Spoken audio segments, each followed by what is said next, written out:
Alors je suis un...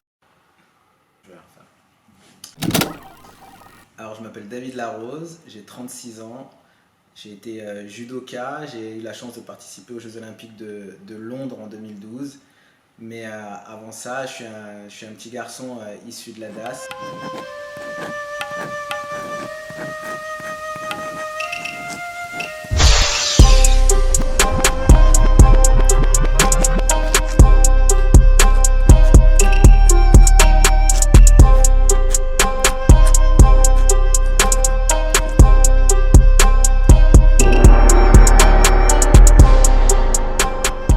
C'est à l'âge de 3 mois dans une famille d'accueil, parce que ma mère n'avait pas la possibilité de m'éduquer à cette époque, parce qu'elle n'avait pas de domicile et pas de travail. À l'âge de 8 ans et demi, j'ai décidé de partir parce que ça se passait très très mal avec ma famille d'accueil. Des petits civismes psychologiques, traumatismes physiques aussi. On n'était pas du tout logés à la même enseigne entre ses enfants et mon frère et moi.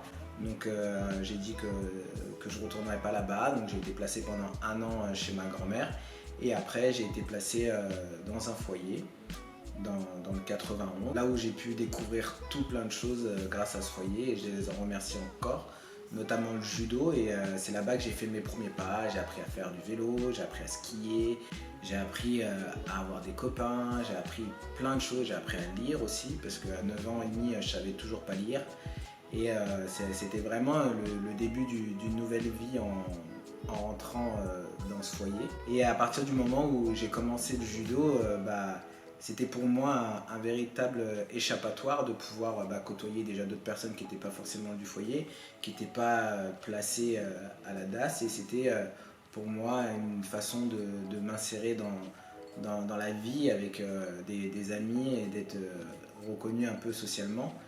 Et à l'âge de 15 ans, j'ai dû changer de foyer parce que mon foyer, il accueillait les jeunes seulement jusqu'à l'âge de 15 ans. Et à ces 15 ans, il faut partir dans un foyer pour jeunes adultes. Donc j'ai intégré un foyer à Corbeil-Essonnes, ce qui a fait que j'ai changé aussi de club de judo. C'était un petit peu dur au début parce que c'était mon premier club d'enfance et je suis très attaché et relativement fidèle en termes d'amitié. Donc du coup j'ai changé un peu tout mon cocon, ce qui a fait pendant une petite année des petites tensions un peu à droite à gauche dans ma nouvelle structure.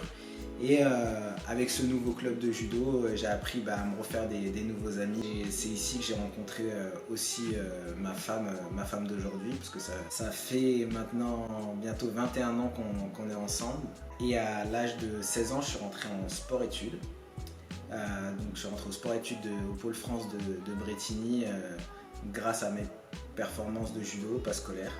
Parce que j'étais vraiment pas bon à l'école, j'ai réussi à rentrer, à avoir mon brevet in extremis grâce à des gens qui se sont battus pour m'aider à l'obtenir. Et je suis rentré en sport-études grâce à ça. Et j'ai pu m'entraîner comme un champion tous les jours avec comme objectif de donner à chaque fois le meilleur de moi-même pour être meilleur qu'hier tout au long de ma vie de sportif de haut niveau. Cette force, elle vient depuis tout petit en fait. J'ai vécu avec ça parce que quand on prend ma vie dans son ensemble, depuis que je suis né, en fait, j'ai toujours été soumis à des moments difficiles dans ma vie qui ont fait que j'ai dû sans cesse m'adapter et j'ai développé au final cette faculté au fur et à mesure de ma vie et c'était plutôt pour moi un élément de survie, le fait de pouvoir m'adapter, le fait de développer aussi cette résilience par rapport à ce qui arrive au quotidien et aussi le fait de se dire que voilà, si tu veux réussir, il faut que tu te donnes les moyens et que tu utilises tout ce qu'il y a autour de toi pour réussir. Est-ce que je peux dire que je suis résilient?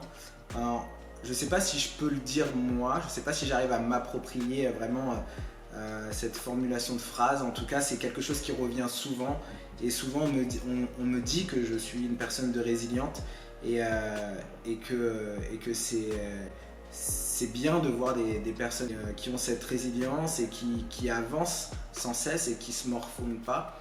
Et c'est un message que j'ai vraiment envie de transmettre ce côté résilient et envie de donner un maximum et de pas s'apitoyer sur son sort, parce que s'il n'y a pas cette résilience qui est en nous, et ben on ne peut pas avancer et après on se retrouve facilement dans le côté précaire, le côté tout le monde nous en veut tout le temps, le côté oui c'est pas de ma faute mais c'est un tel qui fait ci, qui fait ça. Donc vraiment de se dire aujourd'hui si j'ai envie de faire quelque chose ou si quelque chose ne marche pas, c'est pas à cause des autres, c'est seulement à cause de ce que moi j'essaye de mettre en place qui soit ne fonctionne pas, soit je le fais pas de la bonne façon. Bien souvent, c'est de sa faute et ce qui est important de savoir c'est qu'est-ce qui ne va pas et qu'est-ce que je dois faire pour que ça aille mieux. Alors, est-ce que le sport m'a aidé? Est-ce que les valeurs du sport ont fait ce que je suis devenu? J'ai envie de dire oui parce que je pense que je suis comme ça et j'ai réussi à trouver le sport comme fil conducteur qui m'a aidé à m'épanouir en tant qu'homme.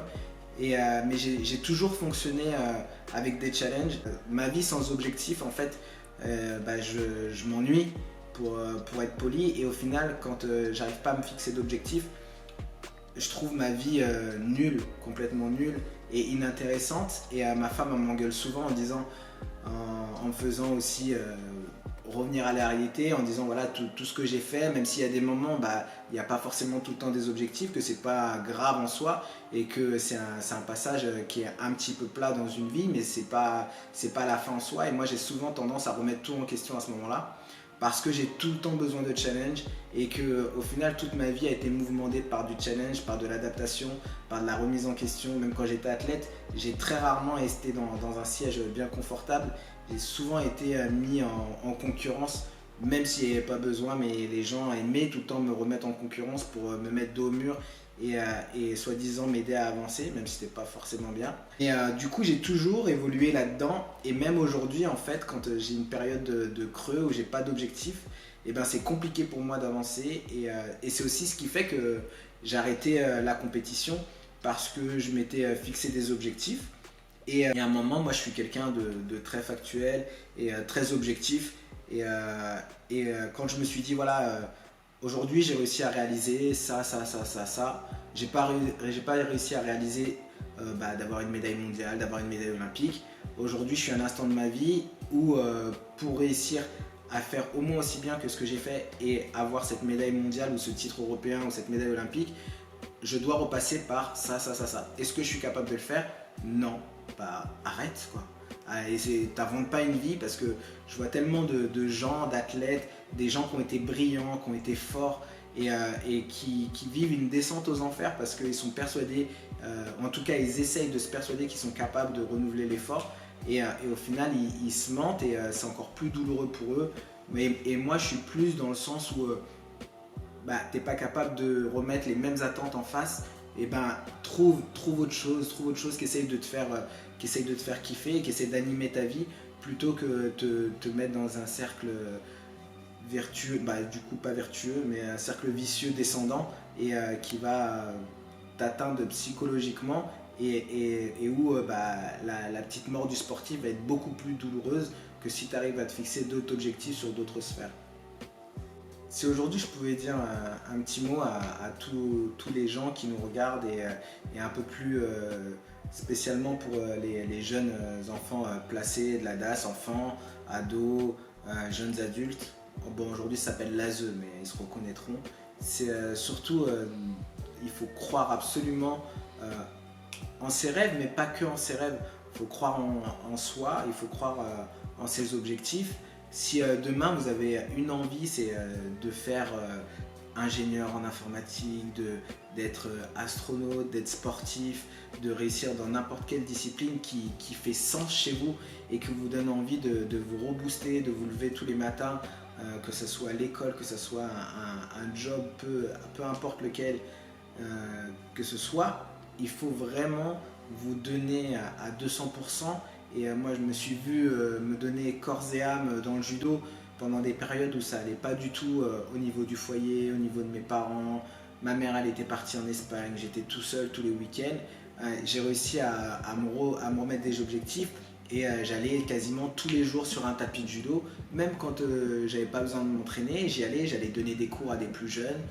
Je me suis vu m'endormir sur le bord du tapis parce que j'étais mort de fatigue, mais c'était pour moi un exutoire et ça m'a aidé aussi à me former en tant qu'homme. Et c'est souvent quand on se donne avec envie et passion qu'on arrive à faire des vraies rencontres, parce que c'est aussi grâce à cette abnégation que aussi j'ai rencontré ma femme, j'ai rencontré les parents de ma femme qui m'ont accueilli les bras ouverts et qui m'ont aidé aussi à me construire en tant qu'homme. Et c'est tout ça aussi qui crée un équilibre, mais il faut pas forcément attendre des autres, parce que les autres attendent rien de toi, donc c'est surtout de toi de te faire confiance, de te donner envie dans tes objectifs et d'utiliser aussi, par exemple pour ceux qui sont à l'ASE, d'utiliser ce système. Le système de l'ASE est un système puissant qui t'aide jusqu'à ta majorité. Et si tu as une envie et si tu as des objectifs, ils peuvent même t'aider jusqu'à tes 21 ans. Donc c'est vraiment d'aller dans ce sens-là et d'utiliser le système à bon escient pour te faire évoluer toi en tant que personne, pour aller vers ton objectif plus tard. Et c'est ça vraiment le message que j'ai envie de faire passer, c'est d'utiliser le système de façon positive et d'arrêter pour certains de le critiquer en disant qu'ils font rien pour eux, parce que c'est pas tout le temps vrai. Donc voilà, David, maintenant tu nous as parlé en fait de tout ce qui est l'univers de la DAS, et moi franchement, voilà, tu fais partie aussi des gens qui reconnaissent qu'il y a des choses vraiment très bénéfiques dans ce système d'ASE. ASE, c'est ça? ASE. ASE. Et justement, tu avais envie de partager et de aussi ton histoire par la plume, par l'écriture, et donc du coup, tu vas nous parler en fait tout simplement de ton livre. Moi, j'ai eu du mal à passer le cap, et j'ai réussi à passer le cap de mettre par écrit ce qu'il y avait dans ma tête sur ma vie, mon vécu, ce qui a construit l'homme que je suis aujourd'hui, par où je suis passé, comment je suis arrivé à me construire jusqu'à cette sélection olympique en 2012. Et tout ça, ça a été possible grâce au père de ma femme qui m'a proposé d'écrire mes mémoires en toute bienveillance dans un livre. Et en fait, ça a été, ça a été mis ça a été proposé, il me l'a proposé dans le sens où il m'a dit qu'on allait discuter ensemble, on écrirait le livre ensemble, et qu'au moment où il serait finalisé, que je pourrais le relire et voir si j'ai envie de le publier ou non. Et si j'avais pas envie de le publier, ça aurait été une œuvre familiale et il serait resté simplement dans la famille. Donc ce livre, c'est celui-ci qui s'appelle de la DAS aux Jeux Olympiques, écrit par Alain Olivier, qui est le père de ma femme, donc mon beau-père. Et c'est un livre qu'on a écrit ensemble, qu'on a coécrit. Et pour moi, c'était important vraiment de mettre un titre fort comme celui-ci pour, comme je disais tout à l'heure, pouvoir donner envie à tous ces jeunes issus de l'ASE de s'en sortir. Et même ça peut très bien se déplacer, que ce soit aux gens des quartiers, des gens en situation difficile, des gens en situation de handicap. Voilà, toutes ces personnes qui se retrouvent dans une catégorie un petit peu lésée et un petit peu mis de côté. Moi, on m'a souvent appelé le cassos.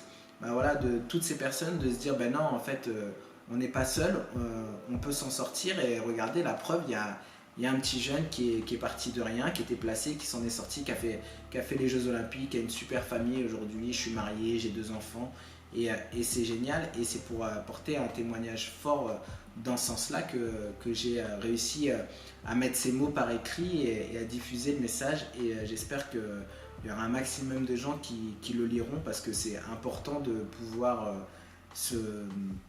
s'imprégner d'événements et d'histoires comme celle-ci pour pouvoir avancer. Merci David, vraiment un partage vraiment riche, tout simplement. Merci pour ta sincérité, ta générosité.